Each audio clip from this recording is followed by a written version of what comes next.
Right. Do you want to know about the future? Well, guess what? Today's guest on the show is epic. So let's cue the music.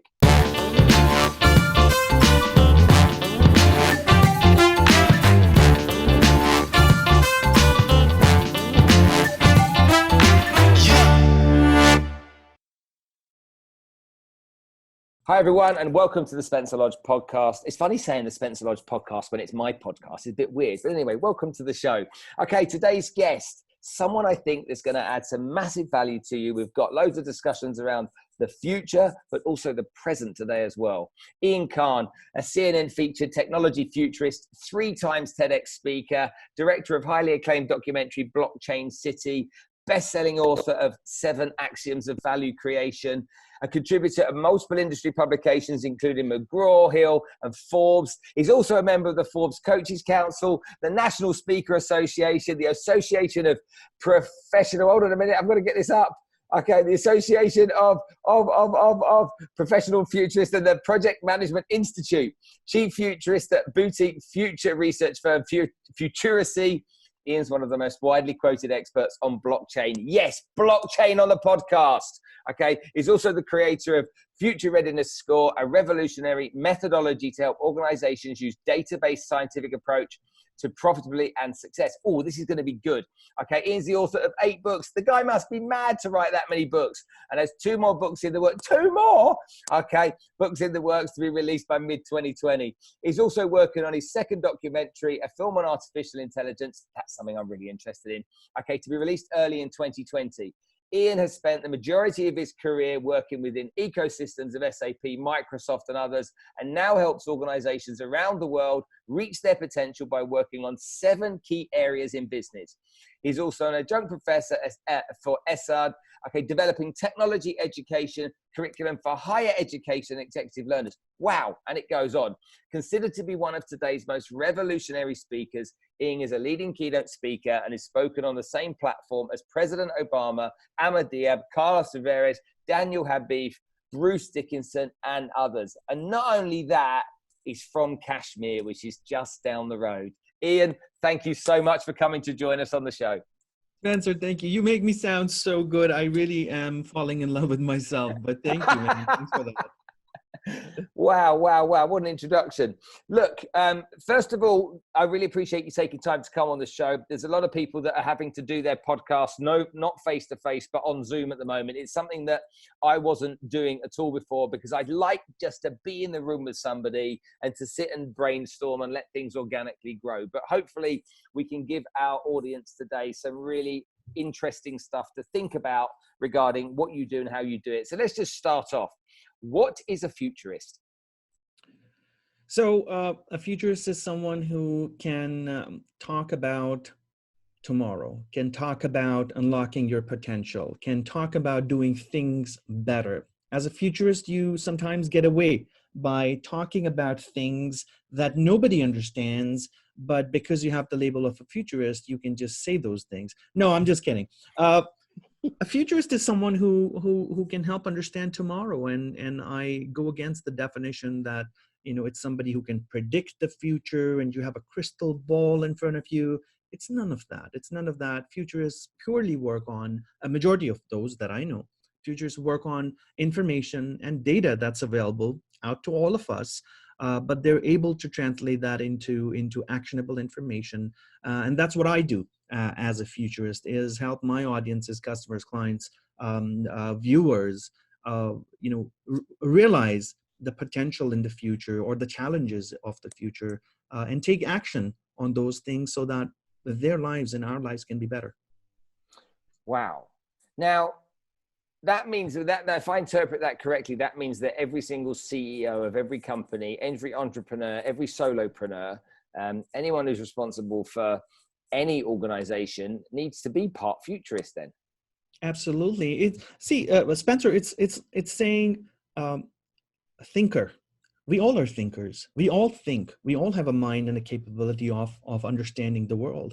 But then you say leading thinker, thought leader. And that's where the differentiation occurs with people who are amazing and Nobel laureates and so on, is how do you push yourself to question things as they are, to object to things that you oppose. I really believe everybody is a futurist. Everybody can be a futurist. If you're thinking about tomorrow and your life and your future, you are a futurist. But how much of that are you engaged in? How much of that are you doing consciously and deliberately is what needs to be done. Interesting point. So let's take the present and see how the present is going to, because everyone's talking about it. There's nothing else that's on anybody's minds at the moment. And this is going to be going out in the next couple of days. So while this is on everybody's mind, the present, the problem, the COVID-19, the coronavirus, the situation that we face ourselves in, how does someone with your level of intellect and experience read this situation? So COVID-19 is a terrible thing that's happening to all of us, and the human toll that it's taking, and people are dying in different parts of the world, is not nice. This is something nobody should be happy about, and definitely it's something we all are disturbed about. The changes that COVID-19 is bringing to the world is mind-blowing. The way people are now working from home, as an example, and realizing this new way of work that they've never done before is mind-blowing. Check out LinkedIn, check out Twitter, Facebook, all your social media, and you'll see people dancing, and people are enjoying life with their kids, and they're just doing all these different things that you wouldn't see people doing. I don't see that people being silly, but they're being who they are. They're expressing themselves. They're communicating to the world that, hey, I'm in this environment and I'm making the best of it, and I'm doing whatever I can to be happy. I think we're exploring a new dimension in the human, in humanity, in our history. And over the last 100 or 200 years, we've enslaved ourselves to a desk, and we call it work, and we go to work and we come back from work, but we forget that inside of all of that is an entity, is a being, is a human who's got emotions, who's got aspirations. And so our connection with work is being questioned because of COVID-19. Organizations, I'm not going to talk too much about profitability. Of course, organizations and companies and vendors and all of that, the whole world is at a standstill right now because of the inconvenience that COVID-19 is bringing to business.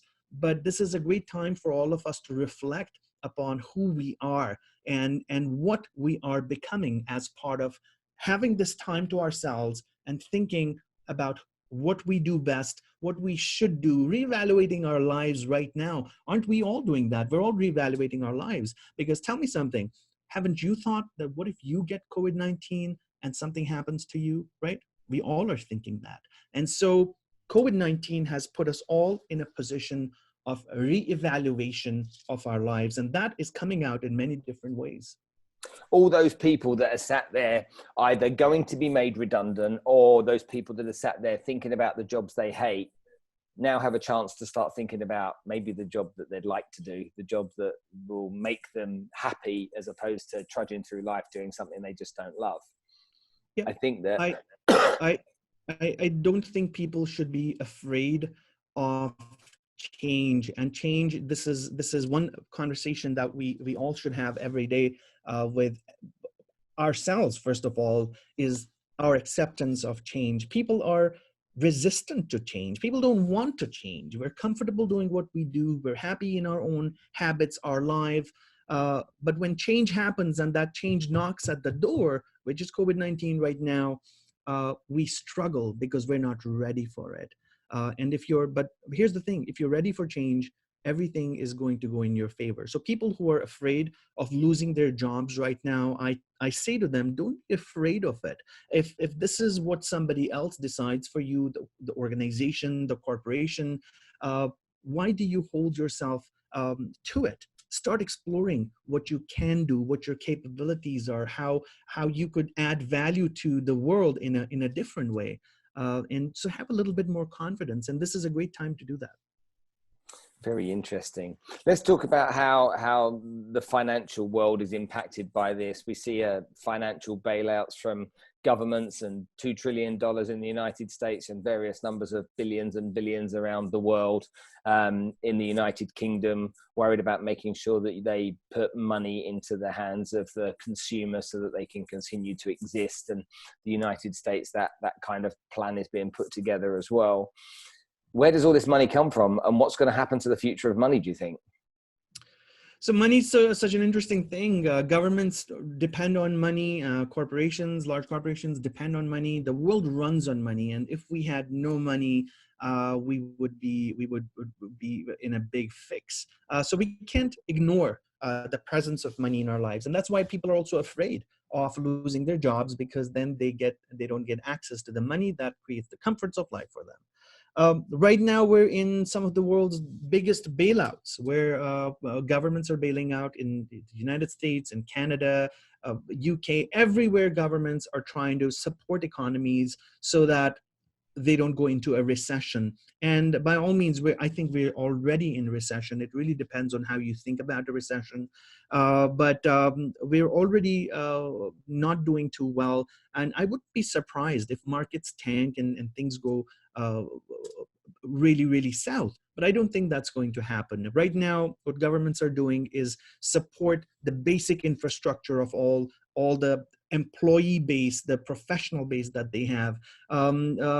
Funding within governments and the monetary system is really deeply connected with taxation and how countries derive revenue. So there's all of these different economic connections that exist. I mean, on the other hand, if you look at some of the spending that countries do, look at the United States, they spend trillions of dollars on war every year, on missiles, on doing things in parts of the world where they shouldn't be.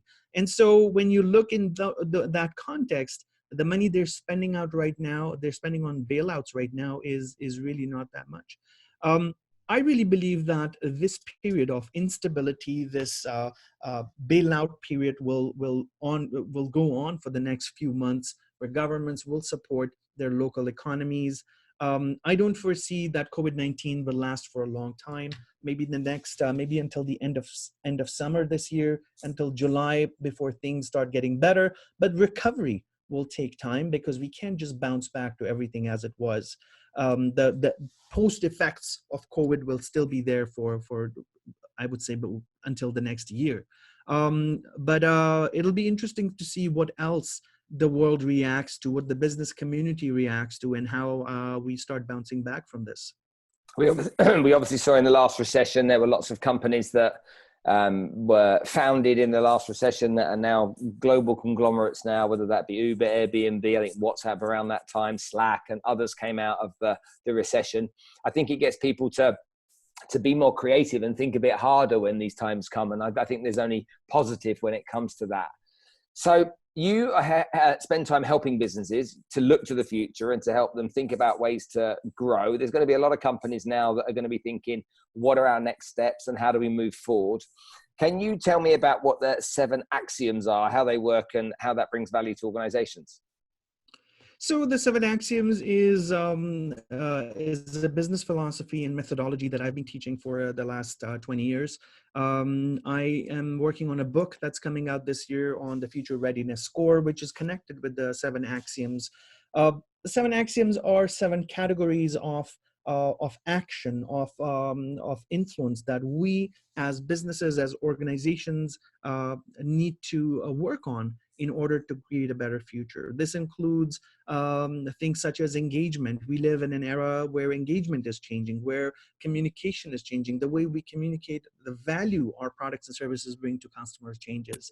Engagement also has your sales and marketing strategies. It also has your internal and external communication strategies. So when you look at all of these different things, we categorize it under engagement, and help organizations understand that the role of engagement is much different today than it was 5 or 10 years ago.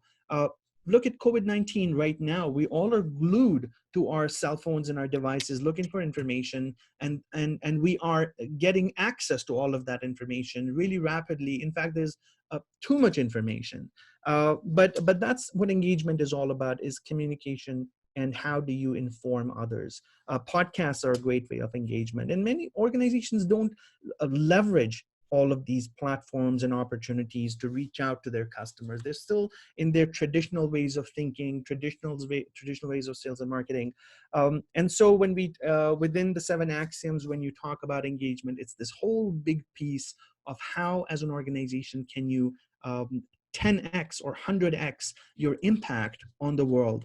Other things within the 7 axioms framework are collaboration, education, and learning. We are in an era of unprecedented change, and unless you're not learning every single day about something, you're just digging your own grave, metaphorically speaking.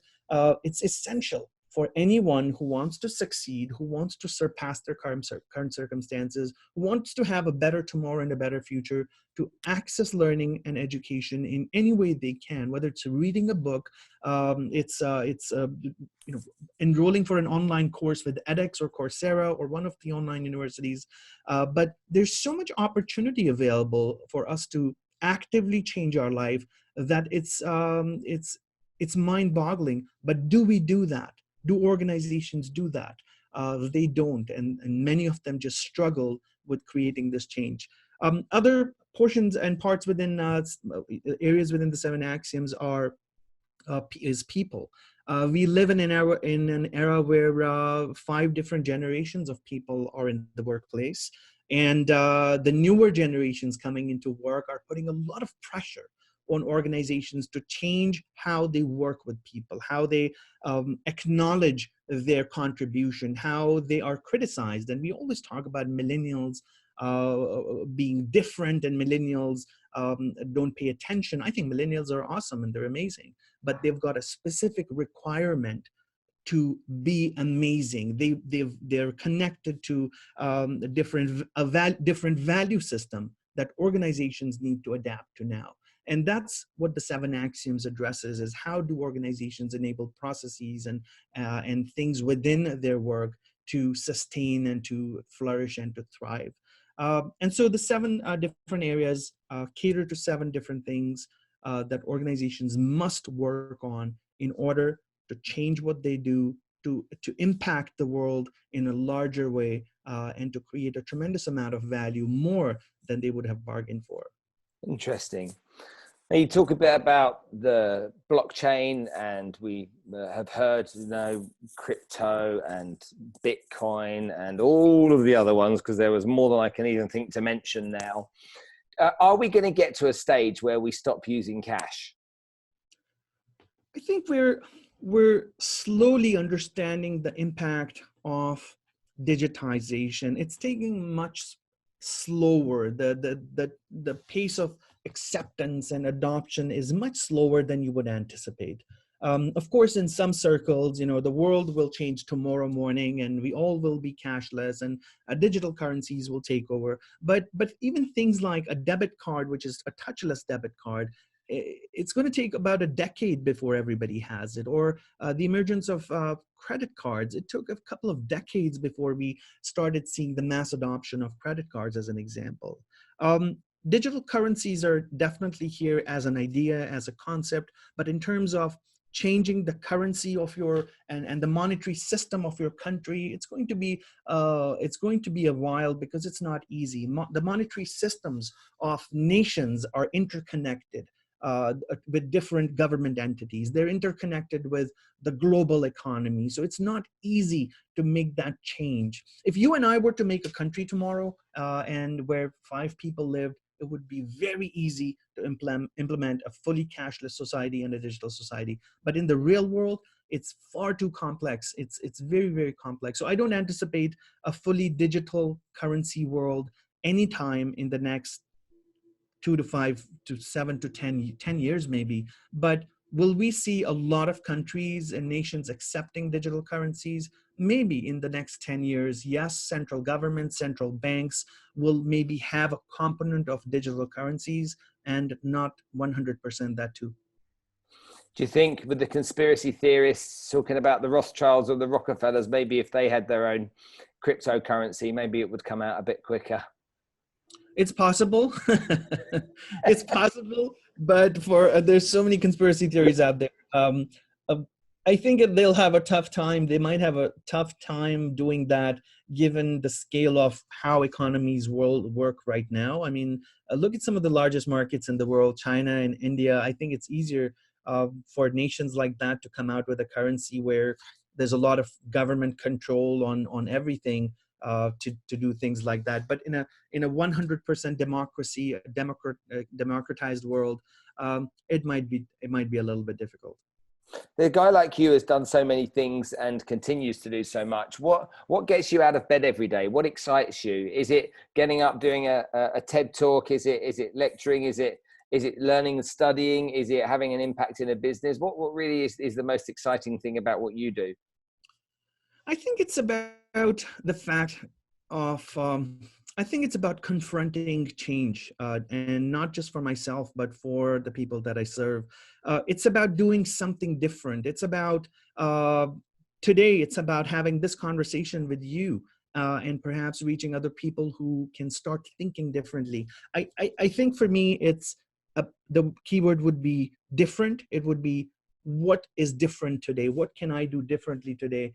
And change the world in some way. And that happens in so many different ways for me, whether it's writing a book or making a documentary or being part of a project that's so exciting. There's always things happening, and I'm really, really grateful for all the things that are out there right now. Tell me a bit about your childhood. What was it like growing up? Where did you grow up, and what was it like? What was your mum and dad like? And nobody's asked me that question before, but it's really interesting. I was born in Kashmir, a tiny dot in between India, Pakistan, and China. And it was really one of the most awesome places to be born in, really beautiful, really, really, really amazing in terms of your surroundings. My childhood was great. My dad was a professional. He worked with the government. He was an engineer. And my wife took care of me and my brothers. And so life was great until I was in, I would say, grade 6 or 7, because that's when a revolution took place in Kashmir. It was a political revolution, escalated into armed conflict. And after that, it was just downhill, because exactly what is happening right now with COVID-19 happened with all the people of Kashmir. And it's still happening with them, political uncertainty. You couldn't go out of your home. You didn't know what tomorrow would bring. So a lot of uncertainty, a lot of change, really rapidly coming towards you. And that really changed the way I started thinking about life, going from a free country like we were right now. 2 months ago, everybody across the world was in a different state of mind, to being where we are right now, closed off. You can't meet people, social distancing, and add on top of that 10 more layers of oppression or political uncertainty or armed conflict. So it was a lot to deal with. But those years growing up in Kashmir really built a lot of courage into me, a lot of resilience, and helped me go above and beyond what normal life was giving me. Was to think about, hey, what could I do in the future, and how can tomorrow be different, and have those lessons in life where you're living those lessons as experiences. I then moved on, did different things in life. I lived in the Middle East for about a decade or so. Right where? now, in Bahrain, so right Okay. right next door to Dubai. Yeah. But now I'm primarily based out of Toronto now. I have an amazing family. I've got a couple of kids, and it's great. I work through New York, Dubai, and Toronto, so I'm quite literally traveling a lot. I'm on stages a lot, so life has really dramatically changed for me over the last 2 decades or so. But I love communicating that change that I went through consistently, but it was even before COVID-19, is how much we need to change the way we think, adapt to the world around us in order to see something better. And that's the mission that I'm on. I used to be in wealth management many years ago, and before I lived in Dubai, I've lived in 10 countries, but I was in Holland before I was in Dubai. And I remember one of my corporate clients was ABN AMRO, which is one of the big Dutch banks. And I met this guy to talk to him about his money one day, and his business card said he was head of change management. And I'm like, what's that? He said, well, we have to make changes, and when we make changes, it's my job to implement the changes and make sure that the staff in various departments are on board with it. And I started thinking to myself, I can't believe there's a job for change management, because I was young. Okay. So I was, for me, being nimble was part of life. And so to think that there was someone in change management, and then I started to take an interest in understanding what that really meant.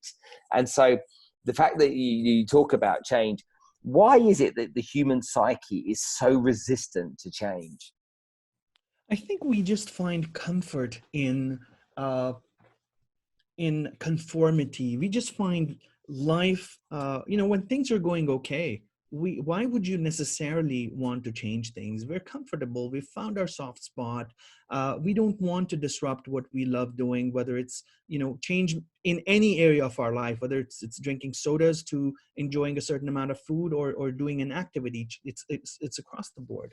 I really find speaking with leaders, executives, and people that I work with, and my clients, that managing change for themselves and for their teams and their organizations is the biggest challenge of all. This is the biggest number one challenge for everybody, is change management, because it translates into, how do you get people to think? How do you get your teams to act? What results does that drive for your organization? And so if we all were able to master change management, I think we would all be superheroes. But that leans into, you talk about people being comfortable and not wanting to get, into a place where they're uncomfortable. But if it's changed for the better, that's one thing. But I suppose it's habits as well, isn't it? The guy that doesn't give up smoking, or the guy that doesn't lose the weight, and so on. We're just, even if we're uncomfortable, we're very resistant to change. Even if where we are is painful, we're resistant to change. And there are many examples of that in society, aren't there? So it's really it's deep rooted, isn't it? Deep rooted in some part of our consciousness. I think it has a huge connection with the inability to love your tomorrow. And what I mean when I say that is, when you've got an amazing plan for tomorrow, when you plan your life and you plan your future, and you say, hey, next year I want to be 20 pounds, weighing 20 pounds less. Or 1 year from now, I want to make an extra $1 million. Like all these aspirational things and goals that you have for tomorrow, they are literally drivers for people to take action. Now, when you have no goals, when you don't believe in the awesomeness that you can have in the future, you don't take action, because you're not inspired by anything that you foresee. And this is going back to being a futurist for your own self, is you don't see a tomorrow that's brighter.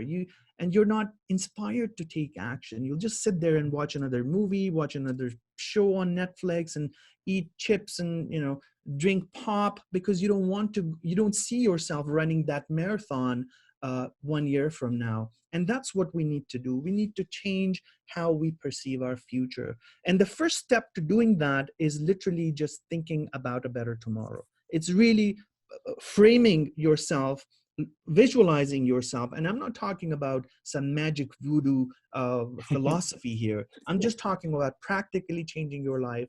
Is shake yourself up by visualizing yourself doing things better, and having goals that you want to achieve, having tasks that you will subsequently do to achieve those goals. I recently read a book, and it had this whole categorization of, how do you actually create a tomorrow? How do you break down the large things in life, the 5 to 10 year things, into smaller actionable items, 1 year, 6 months, 3 months.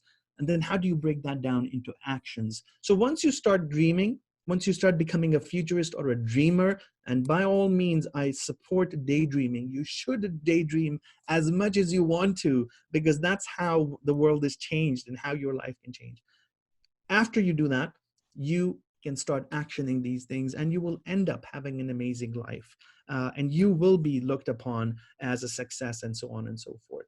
So I think we need to start dreaming.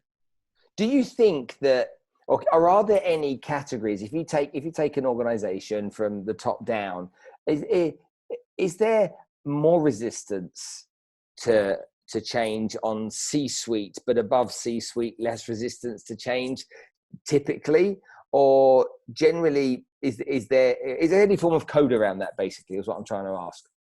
No, there is no code within an organization. But what I have observed 20 years in working and serving different industries is that there's a huge impact of what happens at the top. How does your leadership behave? How do leaders within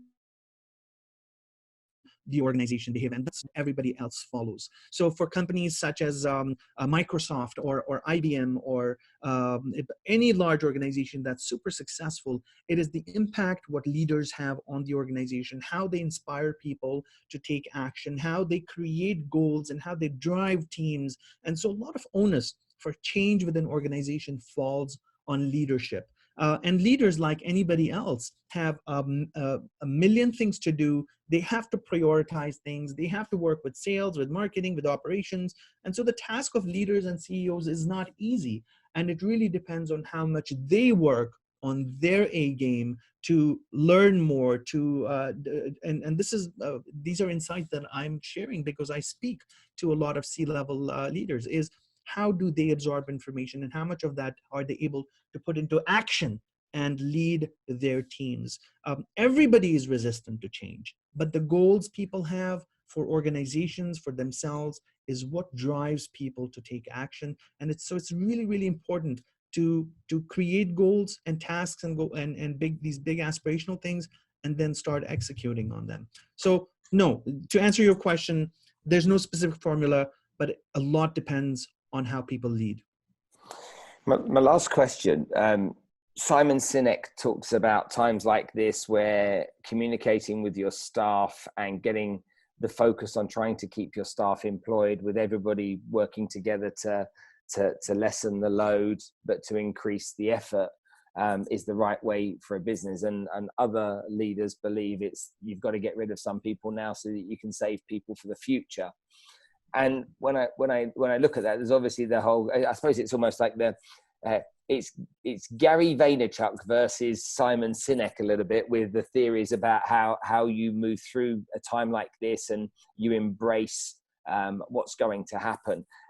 If you're going to get the most out of the people that work in your organization to move towards the positive, is it better to have the theory of the number one rule in business is to keep the business going, or the number one rule in business, okay, is to get the people, to keep the people within the business so that they can grow the business through the longer term? It's such a good question. And when you compare Gary Vee with Simon Sinek, it's two different things. I'm not a fan of either of them, but I do have my own opinion about their own approaches. I love what the content and the philosophy that Gary has. It's really actionable. It's really, take this action and hustle and do whatever you can. So it's a lot targeted a lot towards entrepreneurs and people who are starting up and people who want to just take action and they're not taking action, and how they should hustle. I love his message. It's really amazing. If you're a young person who wants to take action and you're looking for inspiration. Simon, on the other hand, tends to talk a lot about traditional things and how, why should leaders do that, and why should. I'm not a super fan, but I do respect the work he does. My own opinion is, and the question becomes, is who are your stakeholders? Organizations and large corporations and listed organizations have a huge responsibility on their stakeholders. They have a huge, they've got to respond to the needs of the stakeholders, people who have invested in these companies. And as an investor, if I put $10 billion in a company, that company better tell me what's going on. So that's a very financial outlook on industry and business. But then there's people like Richard Branson as an example, who says that take care of your people and they will take care of your customers, right? Focus on your people and focus on who is within your organization, and things will work out. So as a leader, again, like I said before, the task of leaders is not easy, because they've got to be able to manage the philosophy with which the company runs and answer to stakeholders as they need to be answered to. I really believe it's a delicate balance. It's a delicate balance between taking care of people and taking care of stakeholders. I really believe leaders today should, their number one priority should be the well-being of people, because ultimately, and I agree with Richard Branson on this, is once you start taking care of people, they will take care of business, and stakeholders will understand why you took certain steps and measures to do whatever you need to do. As a leader, also, you need to make sure that people who work for you and work with you are doing what they should be doing. And many times we see people trapped in jobs where they do not excel, but this is not their true calling. So as a leader, you've got to guide people into doing things that they're not doing, and maybe even letting them go and letting them free to do what they want to do. And that's the exciting part of management theory, is how, and it's going more towards this these days, is how do you get people to live the life they want to live, to go for their calling, and so on. I really see a mixed category of models. A majority of the world is financially driven. It's all about stakeholders when it's about large companies. But then the companies like Virgin are awesome as well, who take care of people. Many others do as well. Yeah, that's another way of being successful. Looking to what we should do with the future with businesses and whatnot. We see yesterday on the news that Zoom, which we're on right now, is worth more than all of the American airlines combined together as a business, which is quite I thought that was quite an interesting stat when it came out. So Zoom's value is more than every American airline put together. It's incredible. Isn't it? Yeah. And by the way, airlines are doing poorly. Airlines are tanking. They're crashing. They've laid off 80, 90% of their employees. Flights are being grounded. And what I foresee this as just a transitionary phase. See, the world as it is, it goes through its ups and downs. The Egyptian civilization was at the peak of everything 5,000 years ago, and then they went down, and then the Sumerians came, and then the Babylonians. It's a cycle. The world follows a cycle. But I think the cycles are shorter now. They're much, much shorter. So maybe the next couple of years will be a good time for airlines to make a comeback. I think right after COVID-19 is done, people will start traveling because people are hungry for business, for change. Events will start happening again, and many of those that are postponed now are happening at the end of the year. So there's a lot more that will happen as soon as things come back.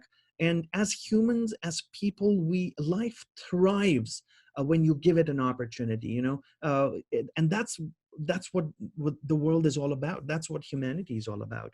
I'm looking forward to the COVID-19 bounce back and how people bounce back from this challenge and realize their potential and work harder and create a better future for themselves, and organizations do things differently to change the world in a different way. So I'm definitely looking for the positive stuff that comes out of this entire COVID-19. Ian, thank you so much for joining us on the show. How can people follow you? Spencer, I am stoked to be here. Thank you so much for having me, first of all, and all your audiences listening to me. They can find me on my website, iankhan, iankhan.com. And there's tons of resources there. On social media, I'm on Ian Khan Futurist on every single platform. And I'd love to be there, support them, and be of value if at all. Excellent stuff. Ladies and gentlemen, there you go. What a great guy. So much to take from such an interview with somebody that's got a different perspective, someone that understands things that maybe some of us don't think about, and busy helping organizations. And maybe to remind you that, you know what?